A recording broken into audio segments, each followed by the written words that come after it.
Hi, I'm Michelle. Hi, I'm Tara. Welcome to our podcast, Books and Beyond. So, on this episode, we spoke to the very talented Suhit Kelkar, who I also like to call Jack of all trades. Yeah, because he writes poetry, fiction, non-fiction, and he also writes about stand-up comedy. And he's also doing an Indian aesthetics course with my sister. Yeah. I mean, how does he do so much, right? So that's exactly why we call him on the podcast, to find out.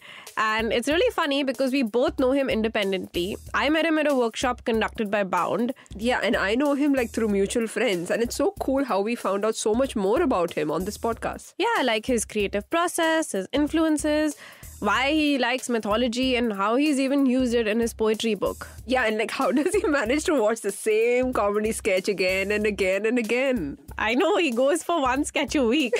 Crazy, right? So we found out about how he does so much with his time. Yeah, and we had a great time talking to him, and we hope you enjoyed as much as we did.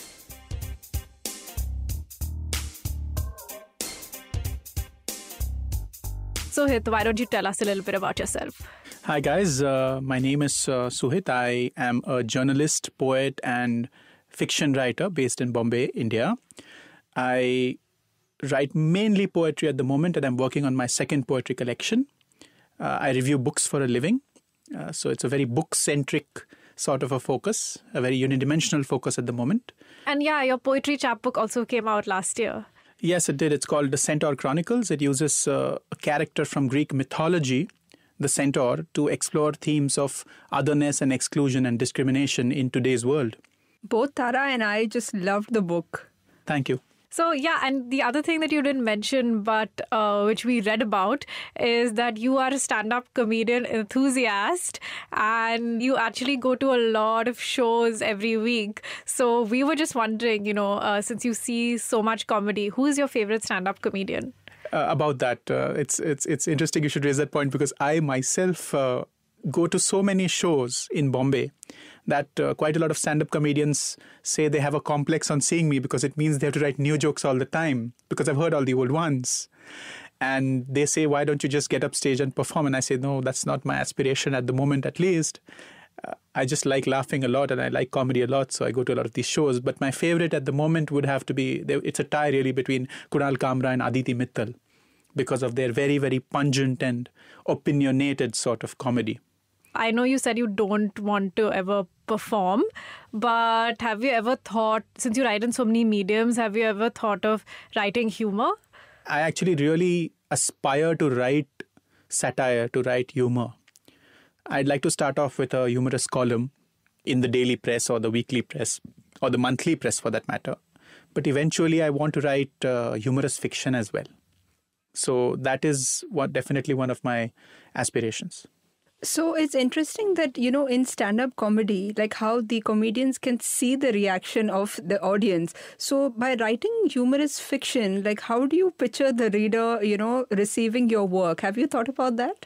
I actually haven't thought of it at this stage. But just like in poetry, you have a certain meter or a certain radar, where you can know that something is going to land well. In the same way, you can sort of develop, I think, a clinical approach to your jokes, to the humor that you eventually end up writing, in which you figure out, okay, this is working, this is not working. And of course, the role of alpha and beta readers who will look out for you, who will read your manuscript and look out for you, is very, very important. So I suppose I would use that method there as well. Actually, that's something that we do at Bound is, we give beta reading to writers who want to know where their manuscript is going. But I also wanted to speak about, we mentioned humor writing, you mentioned poetry, and then you mentioned that you do book reviews, which is the best job ever. I think all of us book lovers would love to do that for a living. But so how did you make that switch from journalism to now poetry and then fiction? So one day I just got out of office after filing a story, or maybe I didn't even have an article to file that day, and I just walked out in the neighborhood of Lal Bagh where the office was located. And I was just looking around at the newly burgeoning high-rises, and suddenly a line came to me. And I don't know why, but I felt compelled to just take out my phone. This was the era before smartphones. Open the SMS tab and type that line in before I forgot it. It was only later that I would realize that that line has actually potential to be the seed of a poem. I won't say it was a great poem. I don't even know if I wrote that poem eventually. But this sort of thing kept on happening, and it kept on happening, and I was compelled to make something of it. Otherwise, I would implode, really. So, Suhit, which form are you most comfortable in? And which form scares you? Like, as a writer, I too dabble in different forms.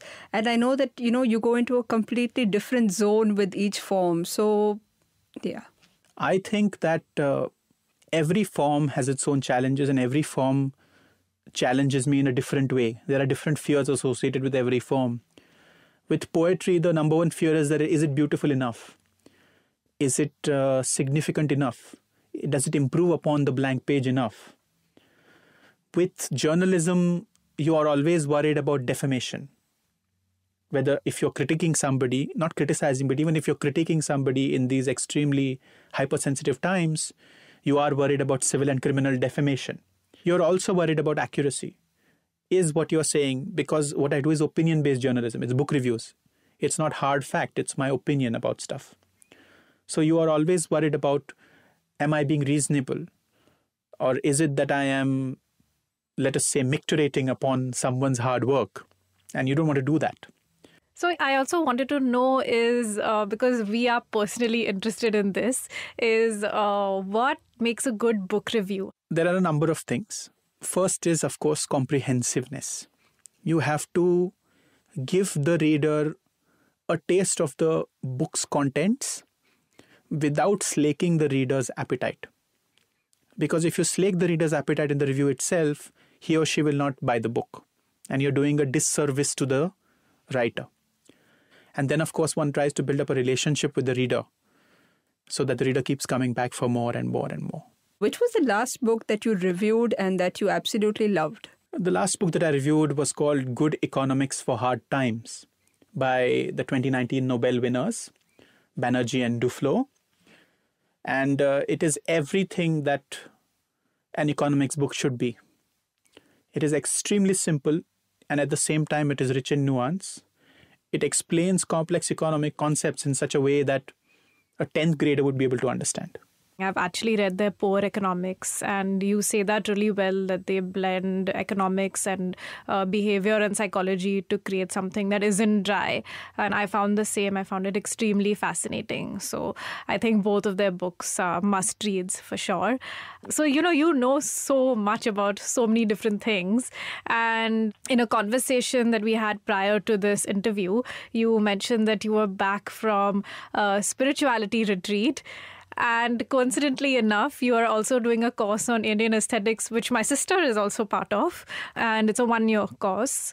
So I wanted to know, you've had so many different experiences. You do so many things that are beyond writing. So how do those things sort of inform your poetry and fiction? I think that everything that you do in some way, anything that touches the core of you is going to come out in your writing in some way or the other. And of course, spirituality, philosophy, aesthetics, these are all things that deal with the human heart as it beats. So all of these are finding a place in some way or shape in my writing. It makes it that much richer. Yeah, it does. So your works usually deal with a lot of mythology. So we were wondering, where does this fascination with mythology come from? I think it comes from my childhood. I grew up as an outsider. I grew up in an intentional community in the sense that my mother was a rural doctor. So we were posted in a remote village, which itself was very small, but also we were outside that village in a separate gated community. So for me, the quest to belong to a particular, I won't say tradition, but to a particular stream of thought is extremely compelling.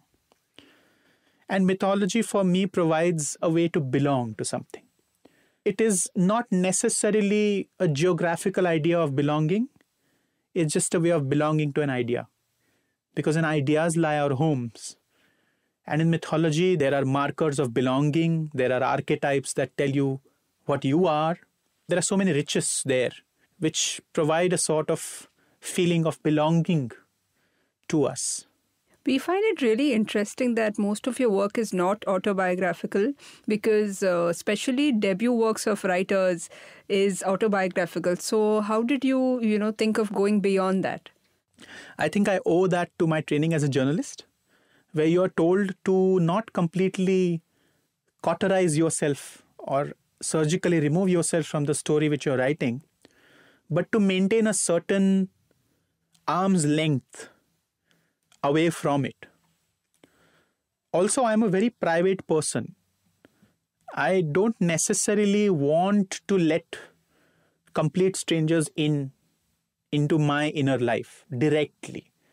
Not because there is anything to hide, but because I am not entirely sure that that will achieve any aesthetic or artistic purpose. I don't think that merely laying bare my emotional peaks and troughs in front of a reader, I don't think that necessarily makes for good literature. So one of the poems that we really, really loved in the book was the first poem, which was the origin poem of the Centaur. And that made me want to ask you about your own childhood and sort of the influences in your childhood that led you to become a writer. And were there any people in your family who were into writing? You'll be surprised to know that there was absolutely no one in my immediate and extended family who was into writing. My mother's side, my grandfathers were very solid, traditional office workers. One of them was a railway engineer. The other was a banker. My father is a chartered accountant. My mother is a doctor. I myself am trained in commerce. I have a degree in commerce and then a diploma in journalism. So absolutely no formal training in writing at all. But when I was growing up, it so happened that a friend of our family gifted me his comic book collection. And I used to spend hours every day just reading those comic books and enjoying. Kids can do that, I was enjoying the interplay between the image and the text and how they related to each other. But just like there are origin stories to everything, I would attribute my origin stories to those comic books. And there was Mandrake, there was Phantom, there was Flash Gordon, there was Bahadur, There was a little bit of Archie in there as well when I was growing up. So all these really helped a lot. Yeah, I remember reading Archie's and falling in love with it. So that was my first experience with reading, I would say. What about you, Tara? My first experience with reading was I was 5 and my mother gave me The Secret Island by Enid Blyton. I think I was mind blown. Yeah, so we all have those books that sort of inculcate you into the world of books and reading and writing. And they're so memorable, those experiences. So it's such a memorable experience to, get those books for the first time and be introduced to those worlds. And I wanted to know, are there any books you mentioned the comics from your childhood, but are there any books from your adult life that have really stayed with you? Oh, there are so many. One would definitely have to be Catch-22 by Joseph Heller. Because although it is a World War II novel, I also find metaphorical parallels between the situation in the book and the human condition in the average Indian city today. And the second would be the collected poems of Arun Kolatkar in English, which is a Blood Axe London publication. It's a mind-blowing book. It's remarkable because that guy was a remarkable poet. He was genius, no doubt about it. So these are the two books that I'm indebted to in a sense. I haven't read them, have you? I'm going to definitely pick them up after the way that you've described both of them. No, I haven't, but yeah, it's on my to-be-read list. So many books on the to-be-read list. So it's interesting that you mentioned the snake metaphor, and that reminds me of one of your poems that I absolutely loved. I think it was called A Woman Speaks to an Unborn Child. And in that, you sort of describe, maybe you can describe it better and tell us a little bit about it. I wrote that poem because part of my current obsession is with the environment. Part of my work in progress collection is eco-poetry. So I was reading up on climate change and global warming and various scenarios in which don't look good for us, none of which look very good for us as a species or for substantial numbers of us. And I was extremely distressed because a lot of this is within our control as individuals, but also a lot of it is beyond our control. We need catastrophic systemic changes. So it was from a position of deep remorse and individual helplessness that I wrote this poem.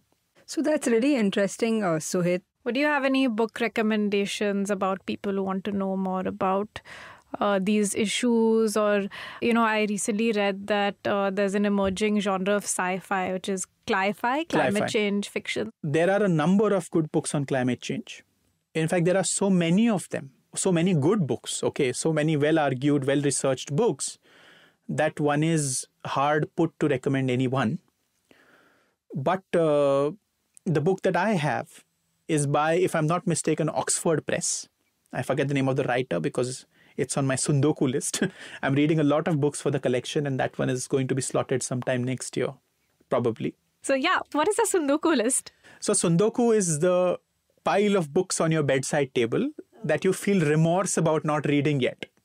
I think that happens to all of us. We have huge piles of those beside our beds. Yeah. And for me, the remorse is doubled because I have to read all of them if I'm to make sense of if I'm to gather material for my upcoming poetry collection. And that book is in there. But also, instead of books, see, the problem is that climate change books are a cold medium. Once they're out, they're out. Whereas the science of climate change, the discoveries of climate change, and the accelerating process of climate change is outpacing books. So I was just not bothering with the books so much and looking at what the current journalistic press is saying about climate change. That's a good start. You can use the theories of climate change through a book, which explains how it began. But for the current status of climate change, you have to read up a lot of newspapers and magazines and websites, which is what I do. It's really interesting how you made that transition from a full-time journalist to writing about arts and culture. So I was wondering if you had any tips for our listeners who want to pursue journalism, and especially who want to write about the subjects that you write about. How do they go about building their portfolio, and what is it like actually out there in the freelancing world for a newcomer? So I would suggest that they gain at least 5 years of experience in the corporate journalistic world first, for no other reason than A, it gives you some amount of financial stability because you will need a nest egg if you're going to freelance. Secondly, it teaches you to write to a deadline, and it teaches you to write to a deadline every day or every week. To sustain that over an indefinite period of time develops stamina, and you'll need a lot of stamina as a freelancer. Thirdly, it gives you contacts in the field, and it gives you knowledge of your field, which is also very essential if you're going to be Ouroboros, the self-sustaining snake. If you have to do that, you have to know how to sustain yourself. So you need all of these resources ready at the tip of your fingers if you're going to be a freelancer. Also, be very, very ready to struggle. The freelance world, I'm not saying it doesn't pay, but initially it will not pay you as much as you were earning in your job. It's a given. You will have to chase vendors for payments. They will pay you 3 months later. They will pay you 6 months later. I actually stopped working for a very reputed Indian magazine, which I will not name, but because they paid me 1 year later. Wow. Without interest. So technically, I lost some money because I could have earned at least 7% interest on that, but they paid me a year later. So now I am not a pure freelancer. I have a retainership with a traditional media house. They pay me a fixed amount every month and I review books for them. And that is where the majority of the finance comes from. And I also do passion projects, stuff that I really want to write about. So I'll write about it for news magazines where I still have contacts. That's how I do it. Pure freelancing is very, very stressful. You're talking about your struggle as a journalist. We were wondering about your struggle as a writer. How do you deal with writer's block and rejection? If you could just share with us. So I define writer's block as per the writing coach, Christopher Scanlon, who is also a journalist and novelist in the United States. I think he's based in Florida, if I'm not mistaken. He says that writer's block arises when your standards are higher than your ability to meet those standards. So then he advocates something very point blank. Americans are very to the point. He says, lower your standards. I don't believe in that. So when I have had writer's block, I've had it for years, so that my abilities finally rose to the point where I could somewhat meet my standards. So I don't have any reassuring thing to say about writer's block, except that either you lower your standards and then gradually keep raising them higher, or you wait and develop yourself until you meet those standards. What about rejection? I deal with it very philosophically, because sometimes you're rejected by a particular magazine or by a particular publisher because you're not good enough, and you have to face up to that. On the other hand, they may reject you because their tastes are different than yours. So that then it's not a question of competence. So you have to be philosophical about it, and you have to just take it in your stride. But obviously it's not fun. It's hard. I mean, I think that perspective about writer's block is something that I've never actually heard before. I found it very fascinating, and I really like your approach towards it. I wonder what our listeners' approach to it will be. And I had one last question for you is, what advice would you give our listeners who want to get published? So I would suggest read a lot of stuff. Read to understand what you like. And read to understand where you want to go. And read the places that you want to be published in. Please, those editors are very, very overworked. They get hundreds of submissions every month or every reading period.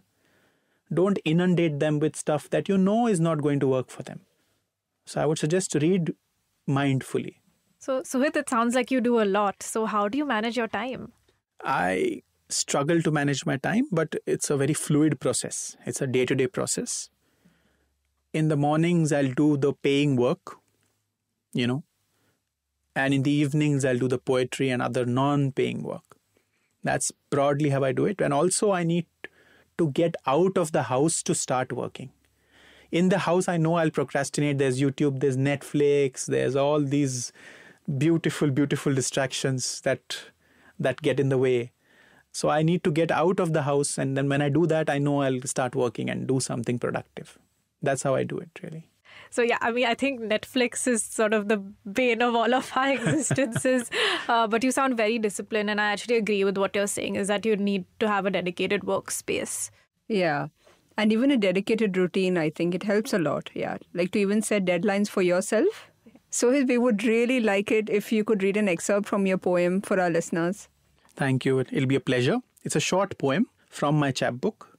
The poem is called "The Centaur Will Not Be Explained Away." My wildness irks you, yet not for you the luxury of explaining me away, of binding my limbs with lambent metaphors and sibilant similes, of leaving me entombed in the crystal of a holy symbol. I warn you. Name me freak, but you will not write my story for me, not strip me of nuance. The way I look is a bone stuck in your throat, a fingernail poking your eye. If only it were that simple to dismiss you as a short-sighted bigot, but it never is. Should you take matters into your own hands, my hooves will meet your skulls.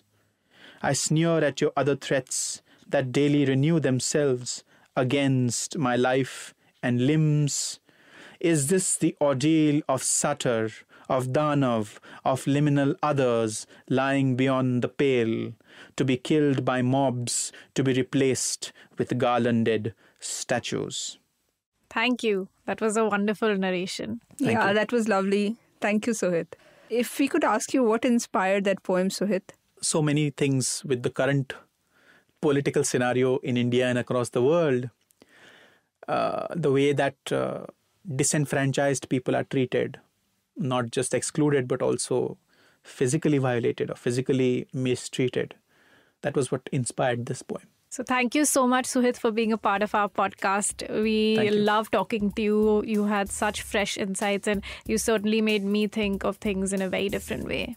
Yes, it was amazing. I learned a lot, Tara, and I'm sure that our listeners will have a lot of takeaways as well. Thank you so much for having me, guys. It's always great talking to our friend Tara, and Suhit has been a big supporter of Bound. He attended one of our workshops, and today we got to find out so much more about his process and his work. So next time, our guest is the most famous book blogger in India, Vivek Tajuja. I can't even contain my excitement because I really want to know, firstly, how he wrote his memoir, So Now You Know, Growing Up Gay in India, but more importantly, how he reads so many books a month. So what did you think about Suhit's episode? Please do write in with your thoughts and recommendations. We are on Facebook, Twitter and Instagram @Bound India.